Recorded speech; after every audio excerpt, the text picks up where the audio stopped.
요즘 시부모님과 함께 사는 분들 계신가요? 저는 그런 상황을 상상할 수조차 없어요. 결혼을 하더라도 가족이란 말과는 다르다고 생각해요. 만약 시부모님이 착하셔도 어떻게 말할지 모르겠어요. 마치 상사와 같은 느낌이거든요. 물론 사람마다 다르겠지만 그런 걱정을 하지 않는 며느리도 있을 텐데 그런 분들이 상냥하게 대해줄 수 있는 사람들 말이에요. 하지만 제 경우엔 그런 사람이 아니었어요. 애초에 굳이 시어머니 아니어도 나와 어르신분들께는 예에 바르게 대하지 않으면 마음이 크게 불편하거든요. 그래서 시어머니에 대해 편안히 대할 성격이 아니었고, 그래서 전 시어머님과의 학령원죄로 많은 불이익을 받아야 했습니다. 사실 결혼할 때까지만 해도 이러한 문제로 고통을 받을 것이라고는 전혀 예상하지 못했습니다. 결혼할 때만 해도 남편은 저에게 어머니의 합을 두고 자주 언급하지 않았어요.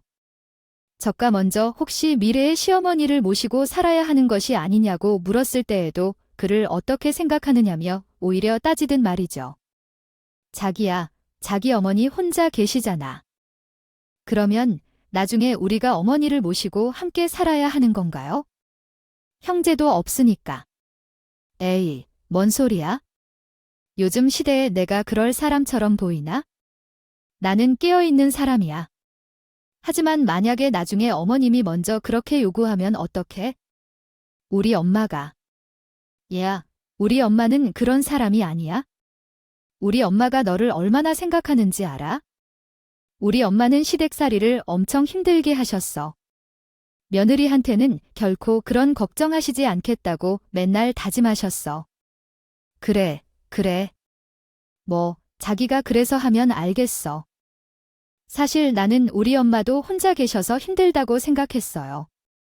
그래서 그 후에는 우리 엄마와 시어머니를 함께 모시고 살면 좋겠다고 생각했었는데, 자신들도 그렇게 생각한다면 학과 없이 그렇게 할 수 있겠다고 생각하는데요. 실제 결혼한 후에는 한동안은 남편의 말대로 했습니다. 시어머님은 혼자 계셨지만 학과에 대해 한 번도 언급한 적이 없었고 남편도 마찬가지였어요. 하지만 남편의 말과는 달랐지만 분위기가 그럴 것 같았죠. 시어머님은 시댁살이를 힘들게 하셔서 저희 며느리에게는 꼭 잘 대해주려고 하시는 것 같더라고요. 시어머니의 말을 들어보면 시댁살이를 힘들게 하셨다는 것은 맞는 말인 것 같아요. 말이긴 한 것 같은데 그 고통을 제게 물려주실 생각이신 건지 시어머니는 저를 부려먹는 것을 매우 당연하게 생각하셨습니다. 멜론, 저도 남편의 말을 온전히 듣지 않았어요. 우리 엄마는 그런 사람이 아니라는 말요 결혼하기 전에는 절대 믿으면 안 되는 말 1순위라고 하죠. 저도 그냥 어느 정도는 적당히 걸러들을 생각을 했었고 일반적인 시어머드 정도는 있겠거니 했죠. 그런데 시어머님은 그런 제 생각보다도 훨씬 더 많은 것을 며느리에게 요구하셨습니다. 저희 집에 말도 없이 찾아와서 반찬이 어쩌니, 집 청소 상태가 어쩌니 소란을 피우시는 것은 당연한 일이었고요. 그분은 전화를 이틀에 한 번씩 꼭 받으라고 하시는 분이었죠. 그러다가 무슨 일이 있을 때마다 저를 부르셔서 자비를 시키곤 했습니다. 제 생각과는 매우 다르신 분이셨습니다. 하지만 그 중에서도 가장 괴롭히는 건 잔소리나 자비를 시키는 것보다도 나태는 이랬지만 너는 좋은 시어머니를 만나서 온 좋은 줄 알아라고 하시면서 쟤를 위해 두려워하는 척 하는 점이었어요. 그 말에 대꾸할 수 없기에 뻔뻔함을 참아야 하는 것이 정말로 소름 끼치게 싫었습니다. 남편에게 얘기해봤자 아무런 의미가 없었고 아무리 하소연해봐도 같은 결과입니다. 매번 남편은 제 엄마가 제 괴롭히려는 게 아니라 단지 알리려는 의도인데 왜 이렇게 생각하냐고 좀 더 긍정적으로 생각하라고 말했어요. 우리 엄마는 너한테 조금이라도 도움이 되고 싶어 하신다고. 이렇게 대답한 적이 있었으니 결국에 제 문제로 여러 번 상담했습니다. 그래도 엄마는 역시 제 편을 들어줘서 좋았어요. 사돈은 대체 왜 그렇게 행동하느냐고. 요즘 세상이 어떤 세상인데 엄마가 사돈들에게 그러지 말라고 알려주면 좋을 텐데. 엄마가 그거 아니야? 어떻게 그래? 괜히 그런 말하는 순간 뒤에서 엄마를 비난할 수도 있을 텐데. 난 그런 거 싫어. 그래도 우리 딸이 그렇게 고생하는데 엄마가 어떻게 가만히 두겠어? 난 괜찮아. 엄마가 그렇게 내 편을 들어주고 얘기 들어주는 것만으로도 충분해. 좀 힘들긴 하지만 내가 선택한 결혼이니까 내가 감당해야지. 너무 걱정하지 마. 아이고.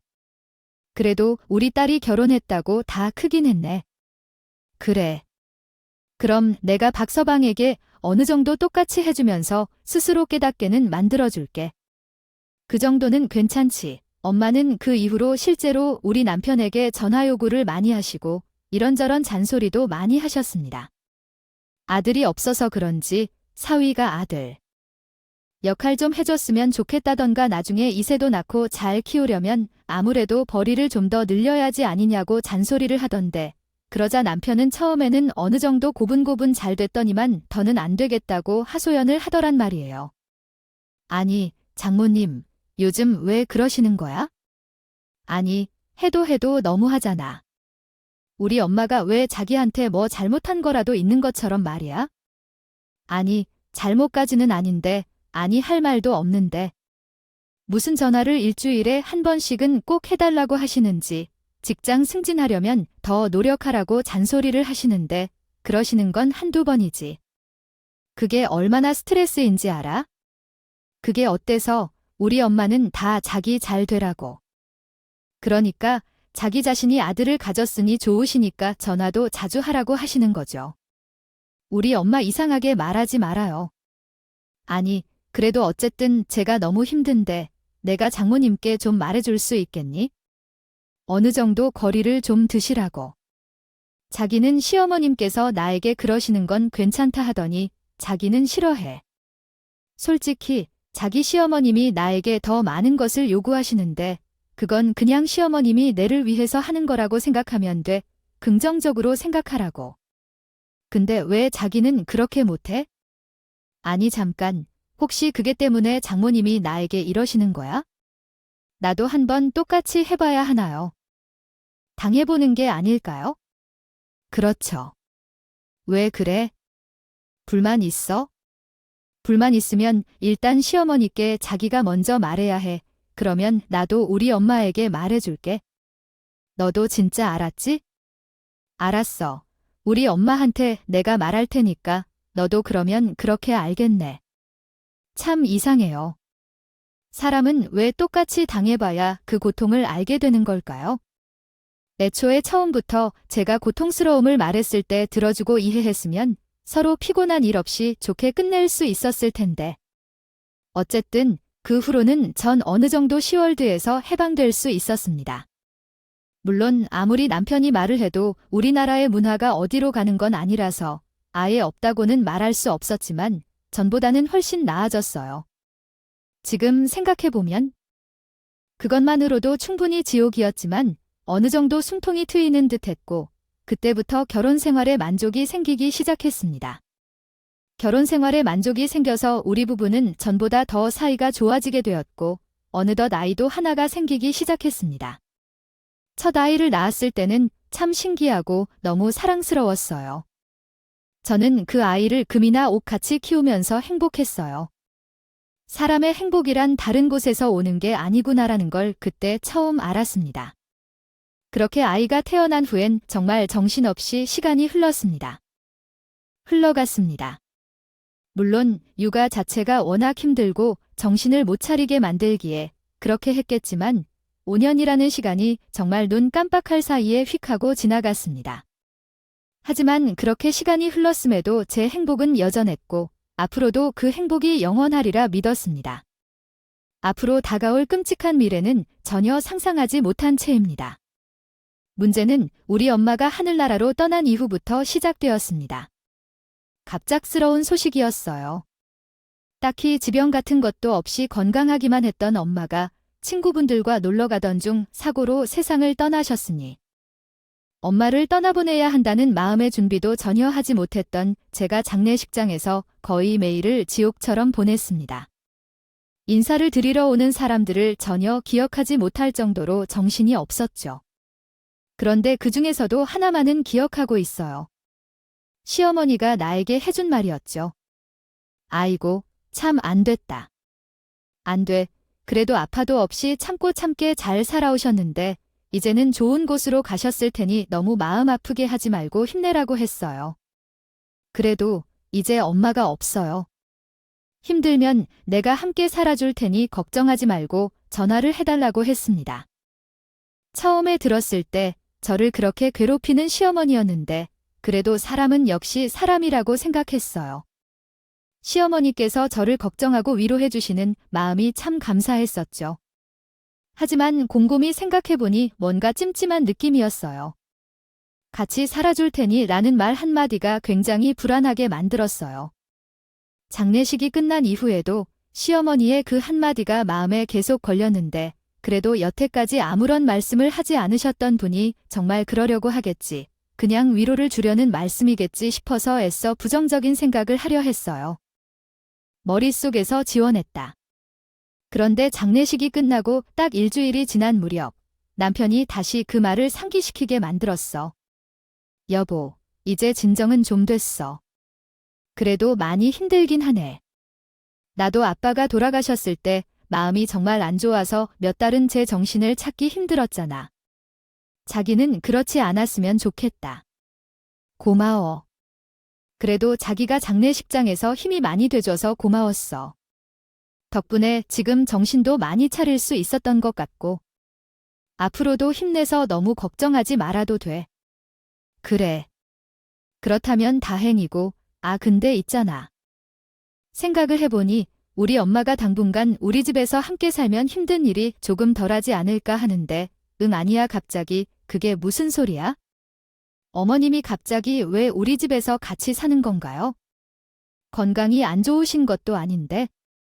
아니, 자기도 마음의 여유가 많이 없을 텐데 아이도 바이하니 솔직히 힘들 수밖에 없잖아. 거기다 집안일 하는 것도 쉽지 않으니까. 됐어.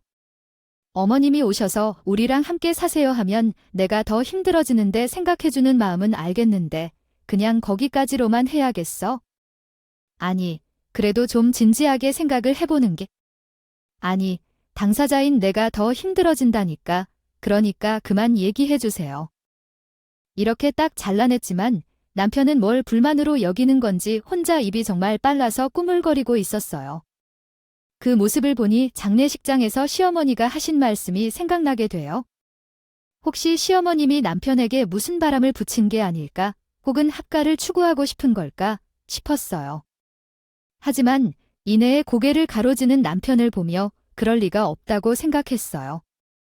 여태까지 10월에 괴롭힘을 많이 당했지만 하나도 학과 얘기를 꺼내지 않았거든요. 게다가 시어머니는 시댁살이로 인해 많은 고통을 겪으셨다고 말씀하셨는데요. 적어도 합병은 하려고 하시지 않을까 생각했습니다.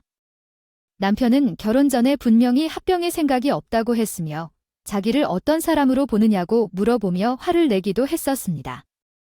굳이 그러지 않겠거니라고 생각했죠. 그저 내가 지금 어려운 상황에 처해 있어서 잠시라도 어떻게든 도와주고 싶어서 한 말이라고 생각했습니다. 자기 마음을 몰라주니까 삐긴 것 뿐이겠거니 했습니다. 실제로 그 이후로 대략 한 달 동안은 별말이 없었어요. 덕분에 나는 그 생각을 지워버리고 우리 엄마의 유산 정리에 힘을 쓸 수 있었어요. 엄마가 남겨준 유산이라고는 작은 김밥집 하나뿐이었지만요.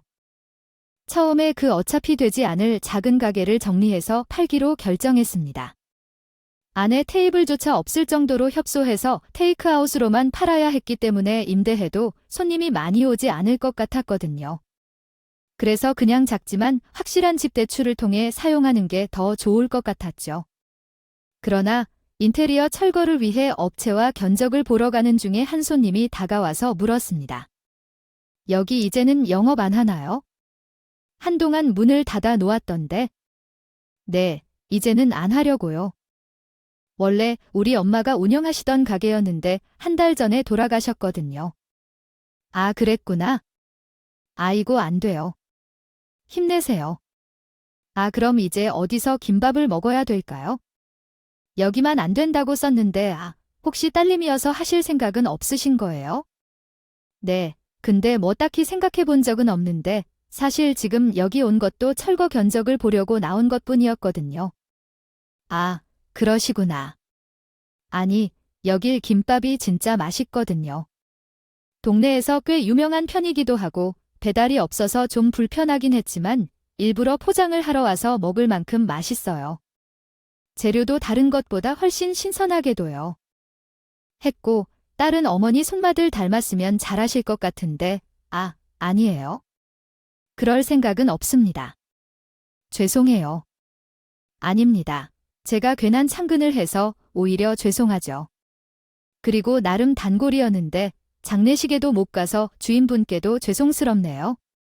어쨌든 알겠어요. 고생하세요. 사실 저희 엄마의 김밥은 특별하진 않았습니다.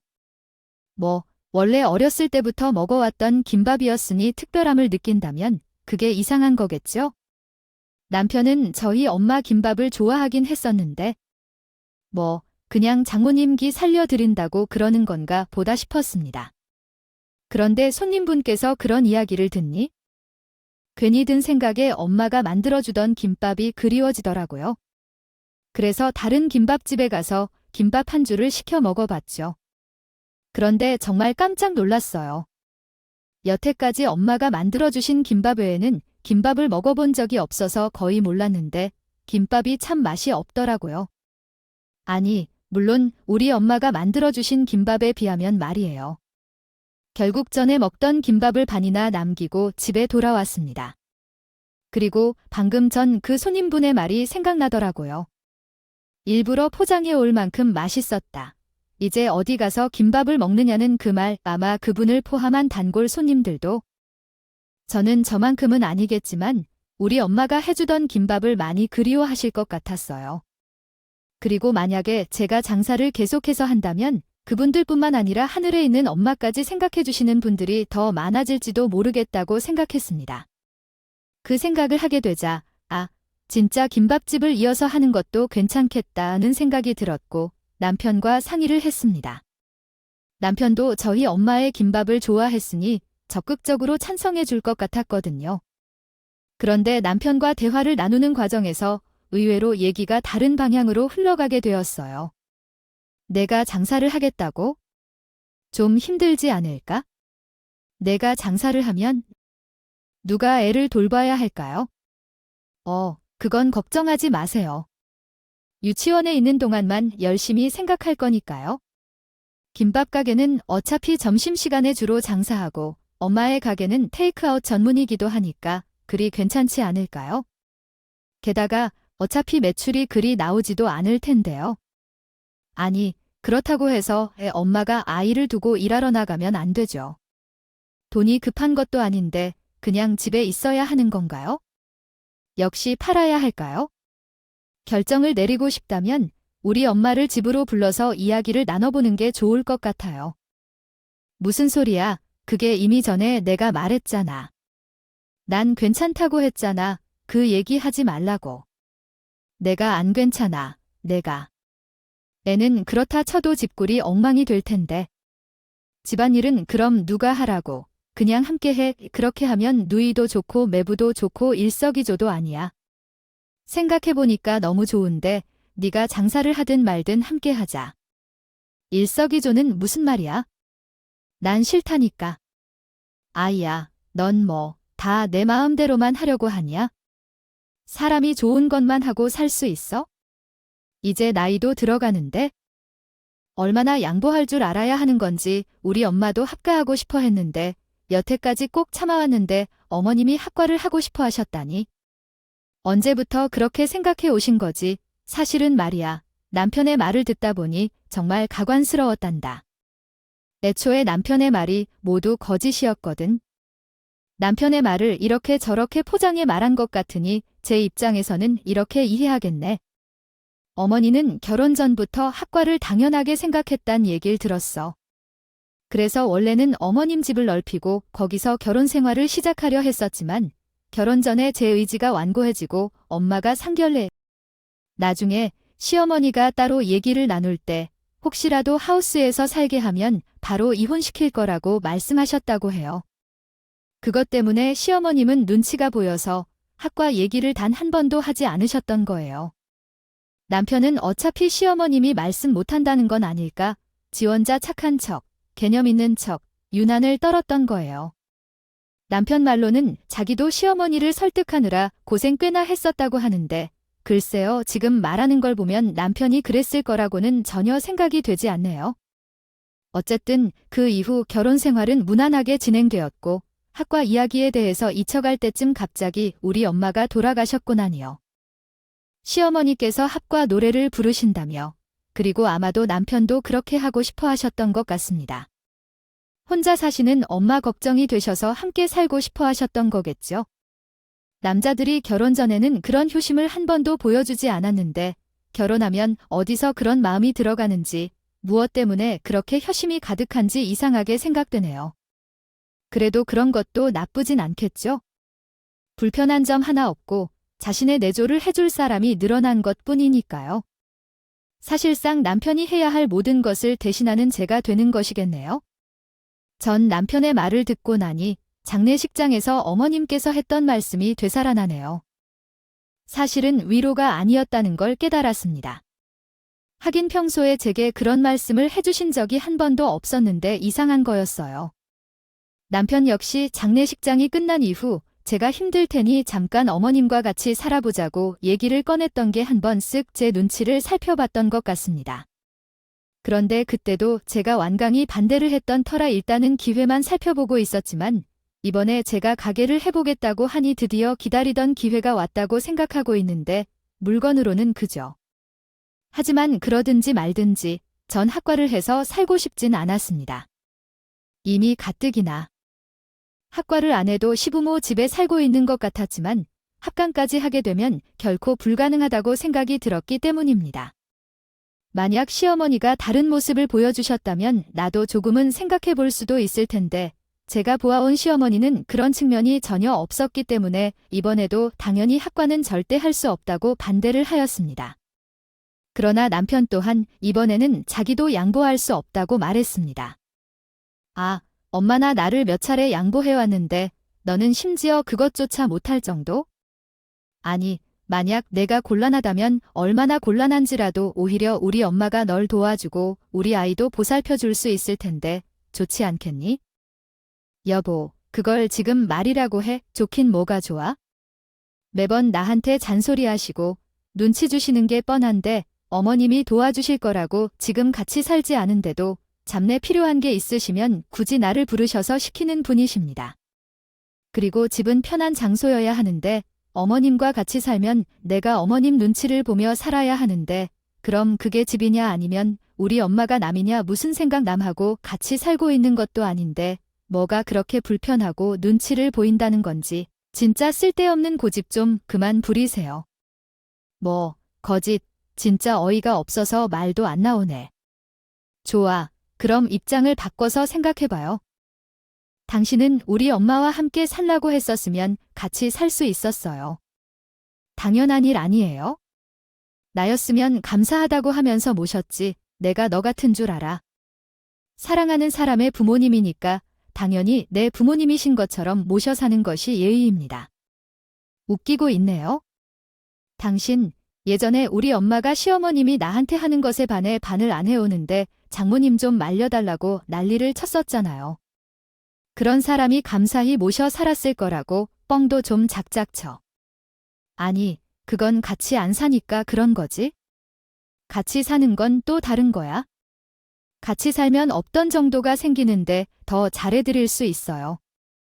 당신이 지금 얘기한 내용을 이해하기 어렵습니다. 부탁드립니다. 보다 명확하게 해당 내용을 정리하여 새로운 구조로 제시해 주시겠습니까? 알겠어요. 그날 남편과의 전쟁이 시작되었어요. 하루가 멀수록 우리는 소리를 지르며 싸우기 시작했죠. 그렇게 싸우는 도중 방 안에 있던 아이가 싸움 소리에 놀라 울음을 터뜨리고 나서야 겨우 싸움이 멈추더라고요. 그렇게 2주간 반복된 것 같아요. 제가 남편의 말을 받아들일 생각을 전혀 하지 않자 남편은 저를 설득하는 것을 포기하고 강제로 학과를 진행하려고 했어요. 시어머님이 살았던 집은 정리를 마치고 나오는 걸로 결정했어요. 그러나 하루하루 시어머님의 짐을 우리 집에 가져오기 시작했어요. 아예 배제하는 것처럼 말이에요.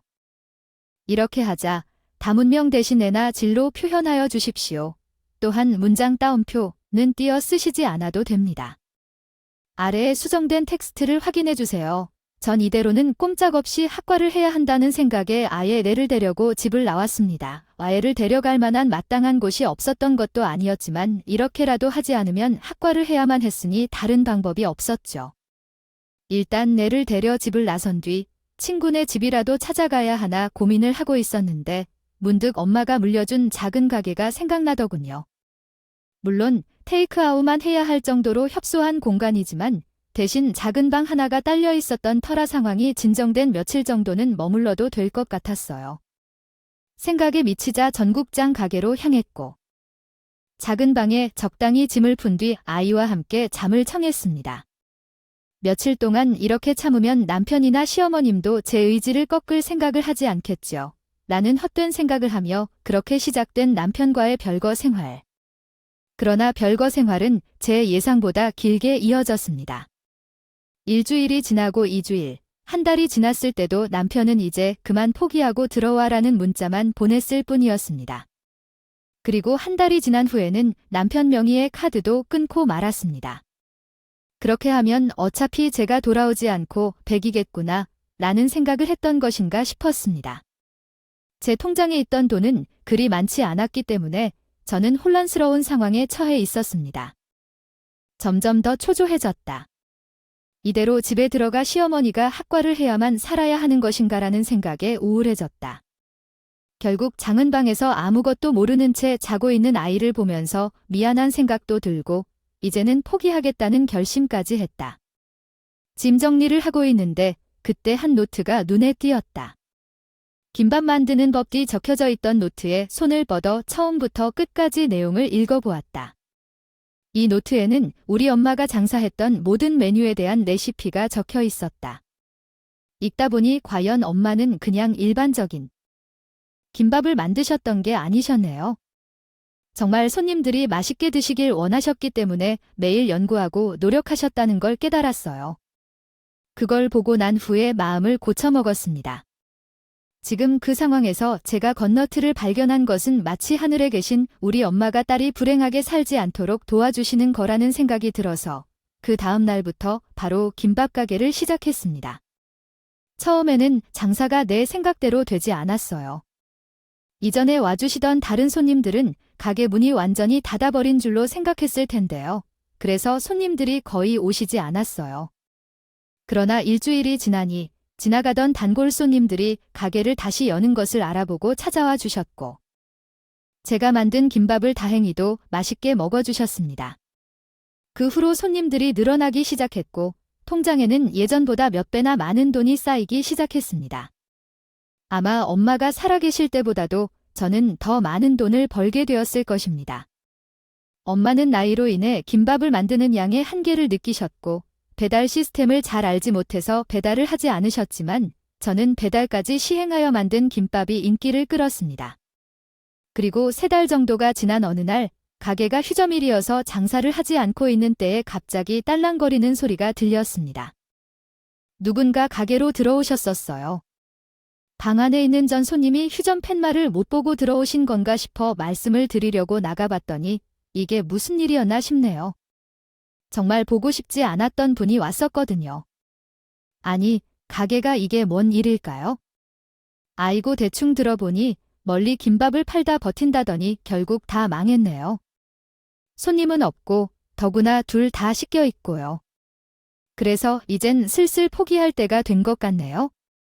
아니, 어머님 이게 어떻게 된 건가요? 아니라 오늘 가게는 휴점일이에요. 장사가 안 되니까 휴점을 하는 거예요. 의조은 변화해보고 싶지 않아요. 좁아 터져 가지고 있는데요. 아, 당신도 참 고집이 세구나. 그렇게까지 세미를 이겨내야겠군요. 시어머님을 이기려는 게 아니라 그냥 학과를 안 하려는 것뿐이에요. 시어머님도 시댁일을 하면서 많이 고생하셨다고 들은 것 같아요. 그걸 저한테 똑같이 해서는 안 되는 거 아니에요? 못 본 사이에 싸가지만 없어졌네. 에휴, 하긴 에이미를 잃었는데 싸가지가 있다고 할 리가 있나. 아니다. 생각해보니 죽은 어미도 싸가지가 웃기던 했었으니 그냥 천성인가. 뭐라고요? 어머니였죠. 지금 뭐라고 하셨어요? 왜 내가 틀린 말했어? 아니요. 결혼하게 되었는데 출가를 왜 할까요? 내게 합가를 해도 결국 이혼하겠다고 말하다니 어떻게 그럴 수 있죠? 김밥집 하나를 운영하던 주제 오른쪽에 정리되어 있는 그 작은 쥐 콩만한 곳에서 관용해야 하는 일을 내가 참았는데 저기였고 죽어서야 되게 된 것 같아서 다행이지만 성가실 준비도 할 생각이었는데 아니, 이번에는 또 내 딸이 곤란을 겪고 자리를 잡았군요. 어머니 방금 전에 한 말들 모두 무효로 해주세요. 적어도 내가 왜 할 수 있는지 예로 사모님의 것도 많은데 다 할 수 있는 게 있지 그래도 속을 호구로 했었겠네요. 지금은 나도 쉬는 시간이 없어 산화. 머리가 좀 맑아지면 이제라도 그만 꼬집어 주시고 들어오세요. 당신의 시킬 일들이 산더미처럼 쌓여 있니까요. 먼저 확실히 말씀드렸다시피 학과를 중단한다고 했습니다. 그리고 지금 어머니가 저에게 매우 무례한 말을 많이 하셨어요. 제 모독뿐만 아니라 돌아가신 저희 어머니까지 모독하셨죠. 이건 그냥 넘어가지 않을 겁니다.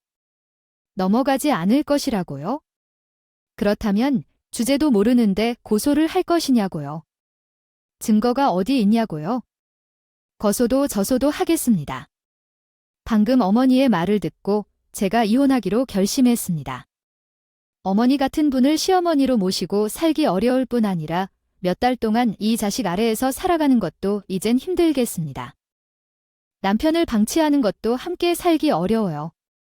그러니 돌아가시면 남편께 제대로 전해주세요. 위자료 준비나 잘하고 있으라고요. 위자료. 아이고야, 이혼을 무서워하는 누가 위자료는 당연히 내가 줄 것이 없어. 나나, 우리 아들이 잘못한 것도 없는데 위자료는 무슨 위자료야? 방금 말한 것도 다른 것들도 다 내가 지어낸 거라고 하면 꿈도 아니라고 해. 그럴 수 있을까요, 사장님들? 괜찮으니 이제 그만 나오세요. 제 소리와 동시에 작은 방에서 남자 5분이 시어머니를 노려보며 나왔습니다. 그리고 시어머니께서 자신들이 증인이라고 말하면서 그렇게 못되게 살지 말라고 훈계를 대신 해주셨습니다. 아주버님, 우리가 다 증인입니다. 안에서 다 들었어요. 아주머니께서 하시는 말씀들 정말 참으로 충격적이었습니다. 처음 듣는 것이라 어떻게 죽은 사람까지 모욕하며 학과에서 불법 행위를 계획하느냐는 말씀이었는데 어째서 그러셨는지 이해가 되지 않습니다. 남의 가정을 방문하는 것을 꺼려했는데 위자료가 문제라면 결정적인 대비를 하세요. 시어머니는 사장님의 말에 얼굴이 창백해지며 대체 이런 사람들이 누구냐며 따지셨습니다. 아니, 남자들을 부르며 바람을 피우고 있던 거 아니냐는 말씀에 따지시더군요. 위자료는 오히려 자신들이 받을 테니 각오하라는 요란한 어미의 엄포가 늘어놓으셨죠.